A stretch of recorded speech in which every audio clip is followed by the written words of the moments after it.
안녕하세요. 저는 최근 이혼하고 돌싱이 된 남자입니다. 제가 이렇게 사연을 보내게 된 이유는 바로 저와 이혼한 여자 때문입니다. 그 사람을 아내라고 부르고 싶지 않을 정도로 제 결혼과 이혼은 너무나도 수치스러워요. 지금 생각해보면 무엇 때문에 아내를 그리 사랑했는지 모르겠을 정도로 콩깍지라는 게 무섭네요. 저는 사랑하는 사람과 행복한 가정을 이루고 싶었을 뿐이었는데 그게 너무 큰 바람이었나 봐요. 이 이야기를 정말 쪽팔려서 주변 사람들한테 털어놓을 수가 없어서 이렇게 익명으로 사연을 보내봅니다. 저는 1년 전에 의사인 아내와 결혼을 했었어요. 제가 아내를 데리고 처음 결혼 허락받으러 갔을 때 저희 부모님의 반대가 너무 심했었어요. 이 말을 들은 여러분들은 저희 부모님의 눈이 너무 높다고 의사 며느리면 좋아해야 하는 것 아니냐고 얼마나 더 대단한 며느리를 데리고 와야 허락을 해주나 싶으시죠? 저희 집은 사업하는 집안인데 규모가 꽤나 큰 편이에요. 저희가 사업을 하는 집안이다 보니 저희 부모님은 제가 같은 업계 사람이랑 결혼하길 바라셨죠. 아무래도 같은 사업가로서 서로의 일에 이해도 잘해줄 것이고 필요할 때 도움도 받을 수 있잖아요. 사업을 하면서 비슷한 사람끼리 서로 상보상조하는 것이 좋으니까요. 저는 그래도 아내 직업이 평범한 것도 아니고 의사니까 부모님께서 허락을 해주시지 않을까 했어요. 단호하게 반대를 하시니 저도 놀랐지만 아내도 만만치 않게 놀라했어요. 왜냐면 아내도 자신의 직업이 어디에 꼴리지 않을 직업이라는 걸 알았으니까요. 단칼에 안 된다고 하시니 아내 입장에선 당황스러울 수밖에 없죠. 결혼은 반대했지만 연애하는 건 자유고 아직 저희가 젊으니 그것까진 반대하지 않겠다고 하시더라고요. 그래서 저희는 헤어지지 않고 계속 연애를 해왔어요. 언젠가는 저희 부모님의 마음이 돌아서리라 굳게 믿고 있었거든요. 하지만 마음을 돌릴 기미가 보이지 않았고 아내와의 결혼 이야기를 꺼내려고 하면 부모님은 아무 말도 하지 못하게 저를 째려보셨어요. 저는 부모님의 기에 눌려서 결혼의 기억자도 못 꺼내고 입을 닫아야 했어요. 부모님은 연애는 연애고 결혼은 결혼이라며 선자리에 나가라고 하시는 거예요. 저는 이야기가 갑자기 왜 그리로 빠지냐고 했더니 슬슬 결혼할 나이 아니냐고 잔말 말고 부모님이 잡아놓은 선자리에 나가라고 하시더라고요. 이건 정말 아닌 것 같다고 선자리에 나가지 않겠다고 하고 집을 나왔어요. 저는 아내에게 비밀을 만들고 싶지 않아서 사실대로 이야기했어요. 아내는 제 말에 허공을 보며 골똘히 무언가를 생각하는 듯 하더니 이내 제 눈을 똑바로 쳐다보는 거예요. 오빠, 우리 그렇게 하자. 어머님, 아버님께서 계속 우리 결혼을 반대하시잖아. 그럼 우리도 두 분이 우리 결혼 반대 못하시게 만들어버리자.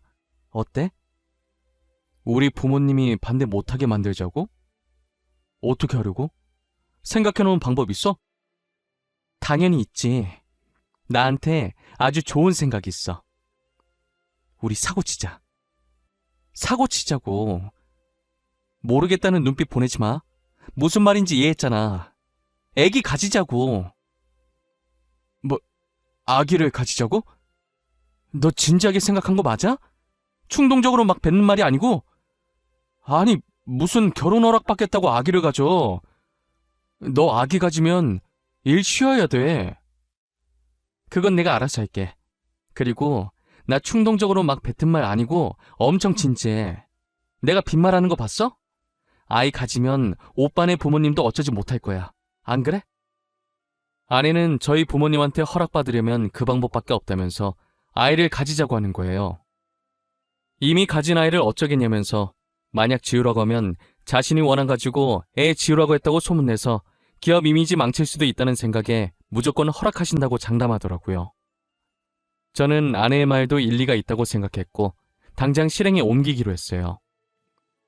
그렇게 3개월 정도 지나고 아내가 정말 임신을 하게 된 거예요. 3주차라고 초음파 사진을 내미는데 진짜 제가 아빠가 된 게 맞는지 믿기지가 않더라고요. 조그맣게 콩처럼 찍혀있는 게 제 아이라는 사실에 감회가 새로웠어요. 저는 당장 아내에게 결혼을 허락받으러 가자고 했어요. 일단 무작정 저희 집으로 오긴 했는데 막상 문을 열려고 하니 긴장되더라고요.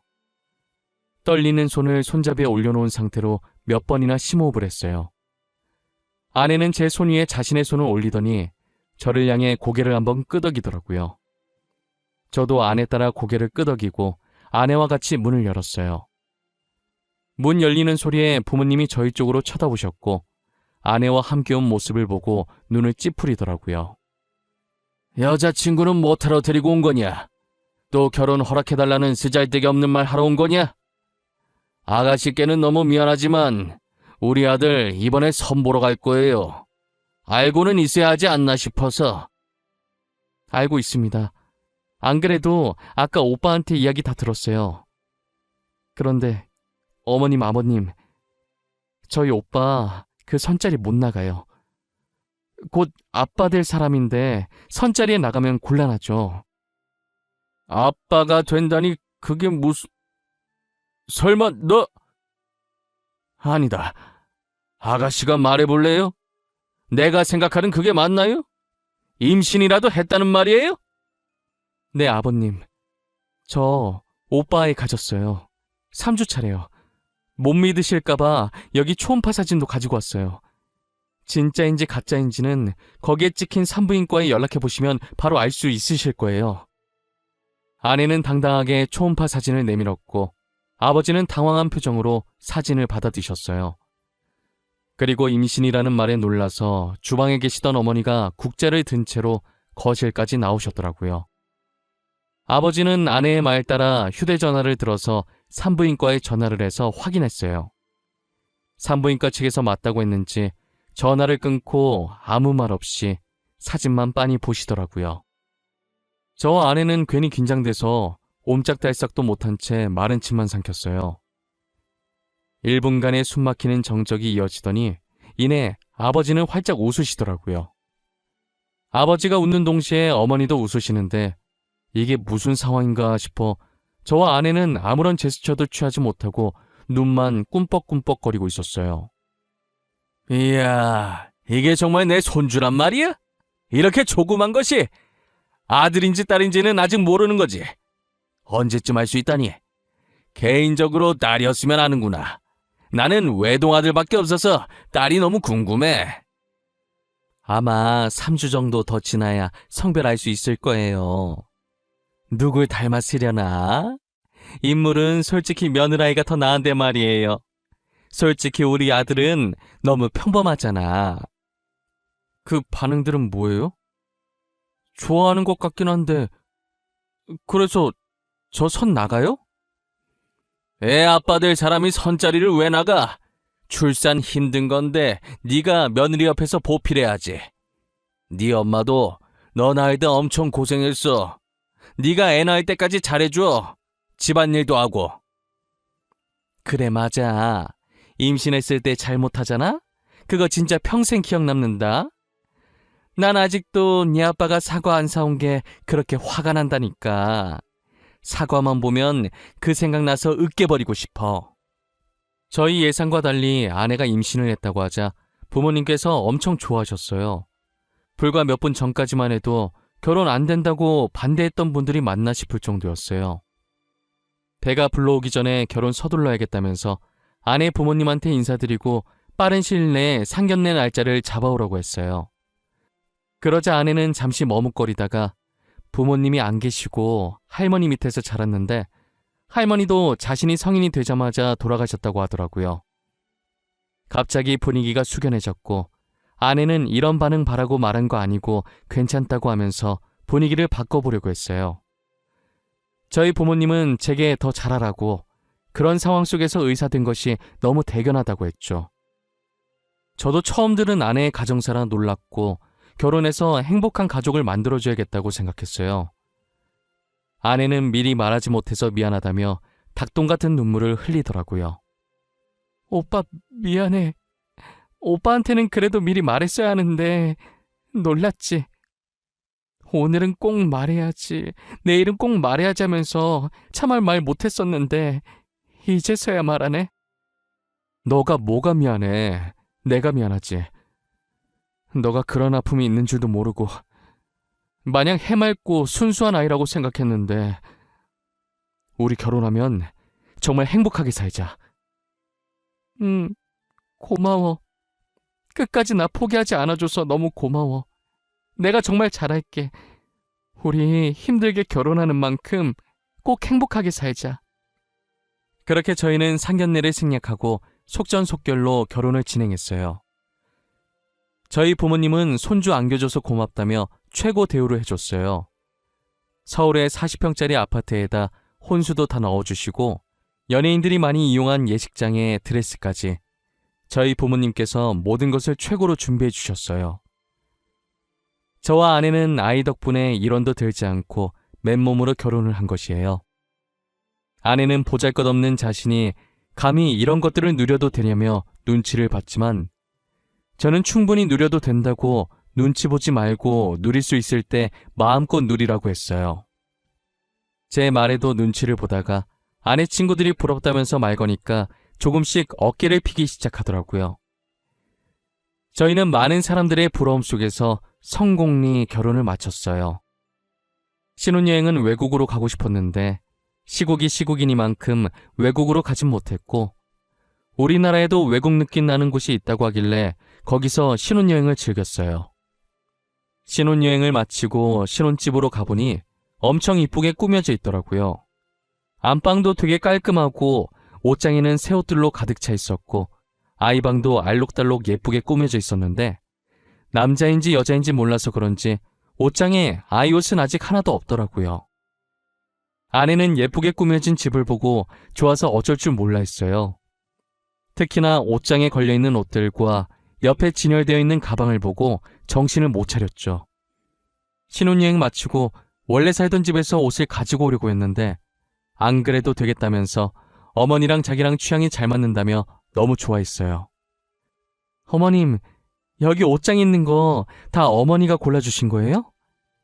다 너무 예쁘고 좋아요. 제가 이런 걸 받아도 되는지 모르겠어요. 되게 비싼 것 같은데. 이제 우리 집 사람 됐는데 좋은 옷만 입고 좋은 가방만 들고 다녀야지. 안 그래? 슬픈 현실이긴 하지만 사람들이 다 겉모습만으로 판단하잖니. 그러니 너도 이제 꾸미고 다녀. 감사합니다, 어머님. 다 달아 없어질 때까지 열심히 입고 열심히 들고 다닐게요. 아무것도 없는 저를 며느리로 받아주셔서 정말 감사합니다. 저희 잘 살게요, 어머님.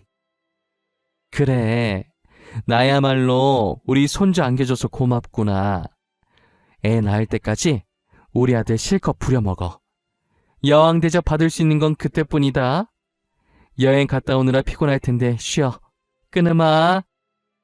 어머니는 아들인 저는 안중에도 없고 오직 며느리 걱정뿐이셨어요. 그래도 저는 전혀 서운해하지 않았고 오히려 보기 좋았어요.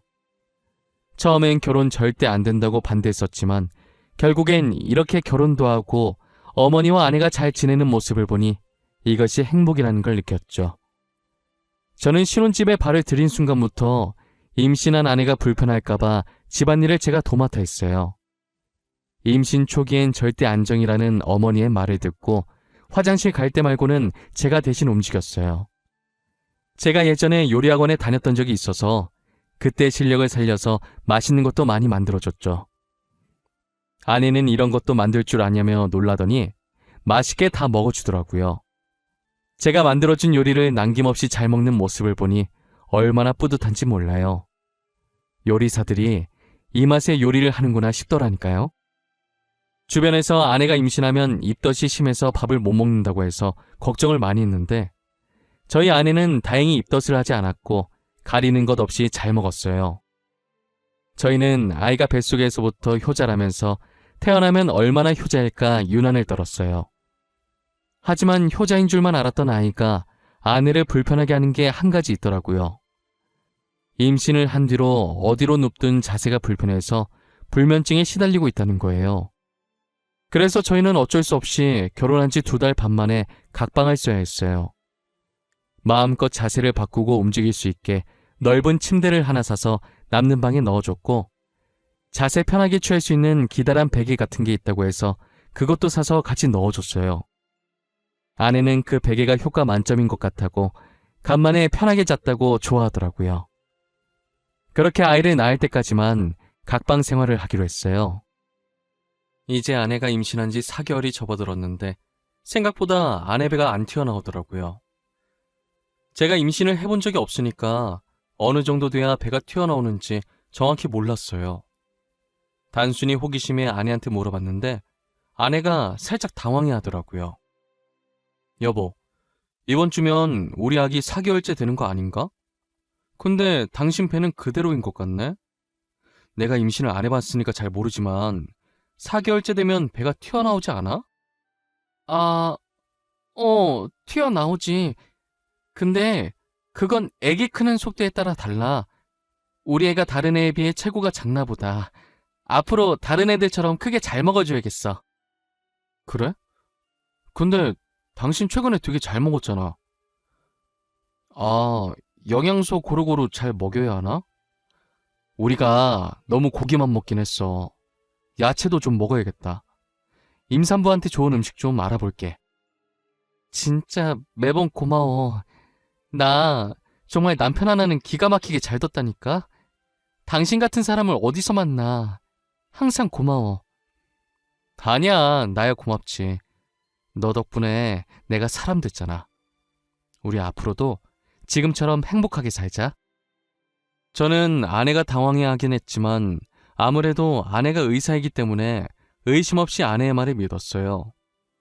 그 뒤로 임산부에게 좋다는 음식만 골라서 아내에게 해다 바쳤고 아내는 아기를 위해 열심히 먹었어요.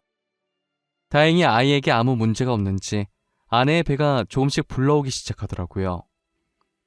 아내는 자신의 병원에 산부인과도 있어서 근무하면서 홀로 검진을 다녔고 저는 이쯤 되니 아이의 성별이 궁금해지더라고요. 하지만 낳았을 때 아는 게 더 감회가 새로울 것 같아서 성별을 물어보지 않았어요. 아내는 몸이 무거워질수록 점점 화가 많아졌고 저는 아내가 화내면 아이에게 좋지 않으니 친구들 만나서 스트레스라도 풀라고 카드를 쥐어줬어요. 앞으로 계속 제 카드를 들고 있다가 필요한 것들 사고 먹고 싶은 것도 사 먹으라고 했죠.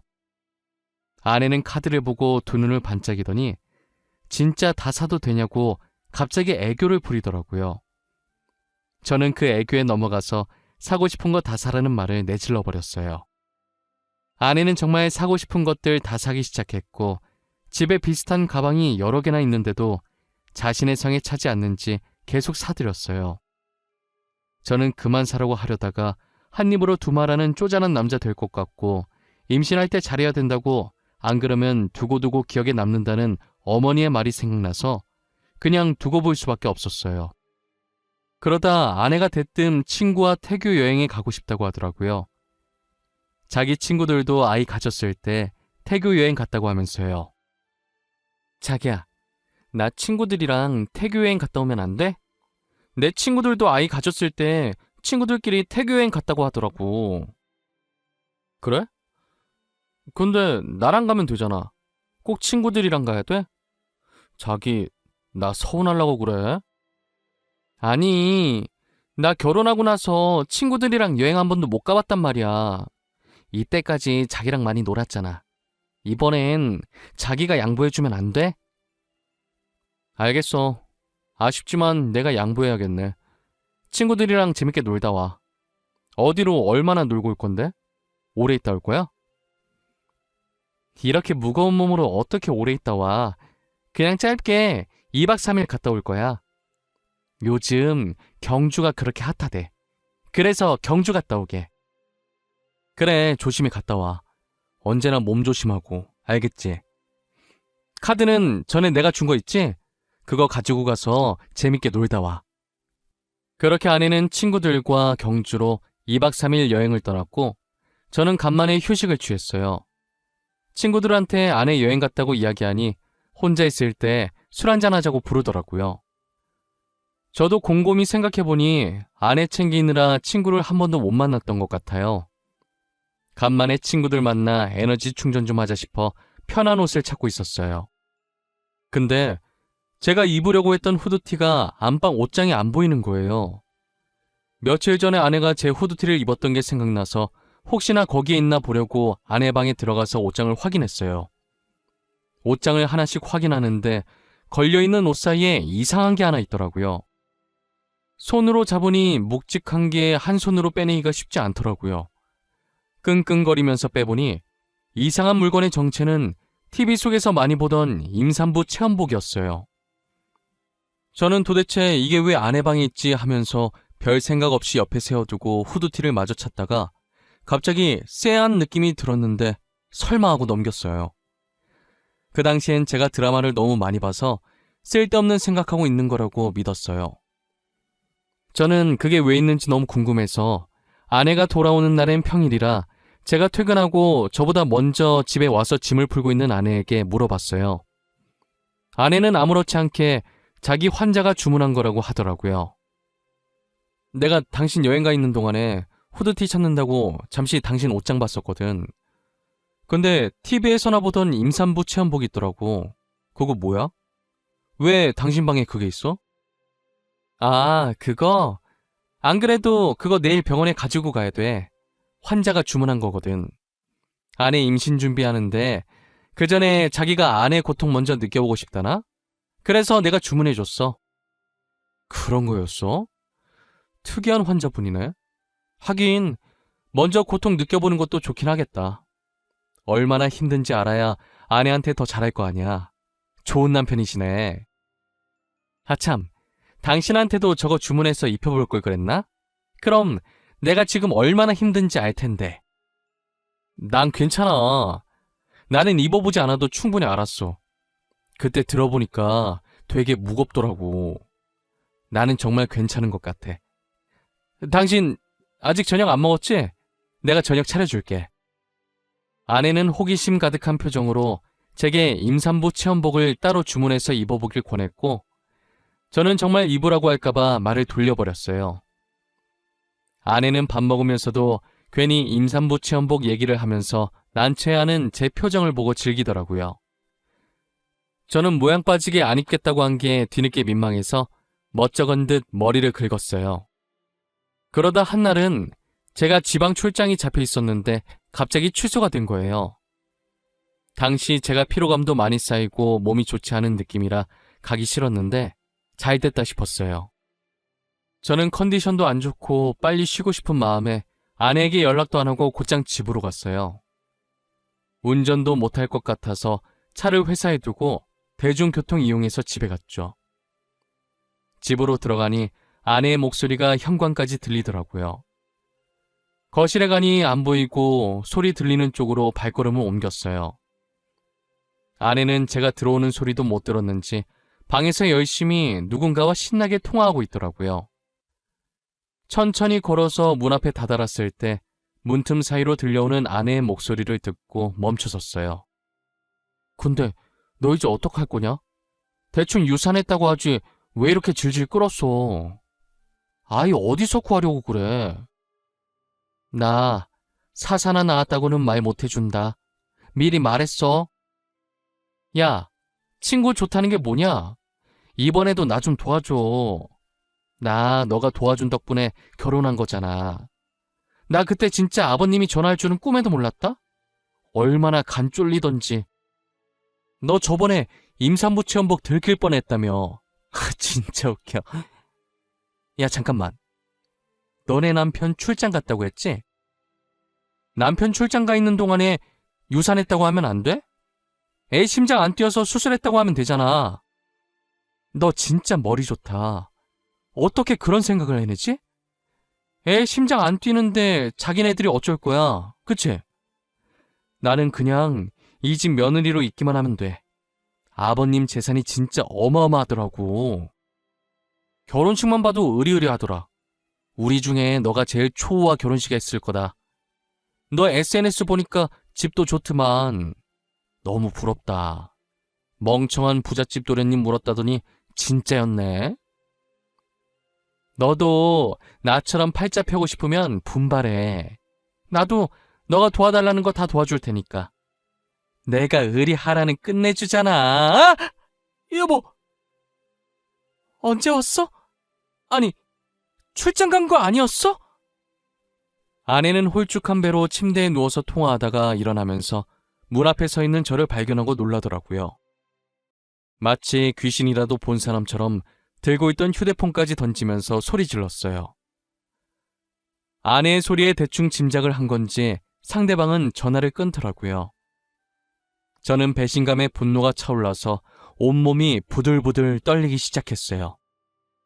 아내는 부잣집 남자만 골라 사귀던 꽃뱀이었고 자신이 만났던 사람 중에 제일 부자였던 저와 결혼을 해서 팔자를 바꿔보려고 했던 것이었어요. 그래서 산부인과 의사인 동기와 짜고 쳐서 임신했다고 거짓말을 쳤고 저희 부모님과 저를 속여 결혼까지 한 것이에요.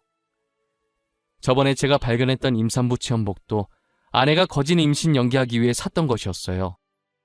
돌이켜보니 배 안 튀어났다고 했을 때 많이 당황했었는데 그때 의심을 해볼 걸 그랬어요. 아내 말처럼 제가 멍청해서 이런 연기에 속아 넘어갔던 것 같아요. 아내는 자기 말 좀 들어보라며 제 바지가랑이를 붙잡았어요. 여보, 내 말 좀 들어봐. 나 당신 돈 보고 결혼한 거 맞는데 당신을 좋아했던 내 마음은 진심이야. 진짜야. 제발 믿어줘. 어? 내가 잘못했어. 제발 한 번만 봐주면 안 돼? 당장 내 집에서 나가. 나 네 얼굴 1초라도 보기 싫으니까 당장 나가라고. 사과 따윈 필요 없어. 나 네 사과 받을 마음 하나도 없거든? 그냥 내 눈 앞에서 꺼져! 여보, 내가 미안해. 제발 한 번만 봐줘. 거짓말한 건 미안해. 나 당신 너무 좋아해서 그랬어. 돈도 돈이지만 당신이 너무 착해서 좋았어. 착해서 속이기 쉬우니까 좋았겠지. 나보고 멍청한 부잣집 도련님이라며. 진짜 내가 멍청하게 네 연기에 속아서 이 지경까지 온 거네. 더 말하기도 싫다. 당장 나가! 저는 바지가랑이를 잡고 있는 아내의 손을 뿌리쳤어요. 어차피 집안의 모든 물건은 제 돈 아니면 저희 아버지 돈이었기 때문에 휴대전화만 아내의 손에 쥐어주고 집 밖으로 내보냈어요. 아내는 미안하다고 한 번만 봐달라고 문 두드리면서 빌었지만 저는 용서해줄 마음이 없었어요. 저는 아내와의 이혼 소송을 위해 날이 밝는 대로 이혼 전문 변호사를 만났고 처음부터 녹음하진 못했지만 대충 중요한 말이 들어간 부분은 다 녹음된 걸 증거로 제출했어요. 법원은 당연히 저의 손을 들어주었고 아내는 제게 위자료를 줘야 했어요. 그리고 저는 아내가 의사 생활을 못하도록, 아니 사회에 발을 들이지 못하도록 하고 싶었어요. 그래서 아버지께 모든 걸 말씀드렸고 아버지는 인맥을 총동원해서 아내가 병원에 발을 들이지 못하도록 만들었어요. 의사협회에 돈을 노리고 임신했다고 거짓말치며 사기 결혼한 아내에 대한 청원글을 넣었고 저의 글이 삽시간에 퍼지면서 아내는 의사 생활은 물론 어디에도 발을 들이지 못하게 됐어요. 멍청한 부잣집 도련님 꼬셨을 때 이렇게까지 되리라는 생각은 전혀 못했었나 봐요. 세상엔 돈으로 안 되는 것이 아무것도 없는데 말이에요. 저는 아내가 병원이 아니라도 어디에 이력서를 넣든 못 들어가게 막을 생각이에요. 멍청하다고 비웃었던 사람에게 당하면 얼마나 비참할지 상상이 안 가네요. 저는 아내의 임신 조작을 도와준 친구도 찾아내서 병원에 발을 못 디디게 했고 그의 만행도 까발려 위조로 고소까지 넣었어요. 어차피 저는 이런 일이 있어도 꽃뱀한테 걸려서 불쌍하다는 얘기만 듣지 아내는 아마 평생 꼬리표가 남아 새 출발하긴 힘들 거예요. 그래도 저는 부잣집 도련님이라 그런지 이혼을 해도 저와 선을 보고 싶어하는 사람이 많더라고요. 역시 부모님들 말씀대로 비슷한 집안끼리 결혼을 할 걸 그랬나 봐요. 옛말에 어른들 말 들으면 자다가도 떡이 생긴다는 말이 있잖아요. 괜히 사랑에 눈 멀어서 부모님 말 안 듣다가 벌 받는 것 같은 느낌이에요. 지금은 부모님이 마음에 들어하는 조건의 여자를 소개받아 결혼을 전제로 만나고 있는 중이에요. 다시 결혼하고 싶은 마음은 없었는데 저희 부모님이 간절히 원하시더라고요. 사실 저희 부모님이 평상시에도 아기를 되게 좋아하셨어요. 그래서 전 아내가 아이를 가졌을 때 되게 행복해하면서 출산일만 기대하고 있으셨거든요. 아이 가지고 장난친 전 아내를 두고두고 저주하겠다며 이를 갈고 계세요. 간이 얼마나 크면 감히 우리 집안을 속이냐고 하면서요. 아마 전 아내가 대한민국을 뜨지 않는 한 살아있는 동안에 끊임없이 저희 부모님께 시달릴 것 같네요. 저도 저희 부모님처럼 전 아내를 가만히 놔둘 생각은 전혀 없어요. 슬슬 제 이야기를 여기서 끝내보려고 합니다. 드라마에서 보던 일을 겪어보니 아직도 뒤통수가 얼얼하네요. 사랑했던 사람에게 배신을 당하니 사람이 정말 땅끝까지 절망에 빠지게 되더라고요. 지금은 잘 이겨내고 다른 사람을 만나고 있지만 당시엔 정말 죽을까도 생각 많이 했어요. 그래도 이렇게 좋은 사람을 만나 많이 치유되어 다행이죠. 여러분들도 저처럼 멍청하게 당하지 말고 뭐든 확실히 알아보시길 바랄게요.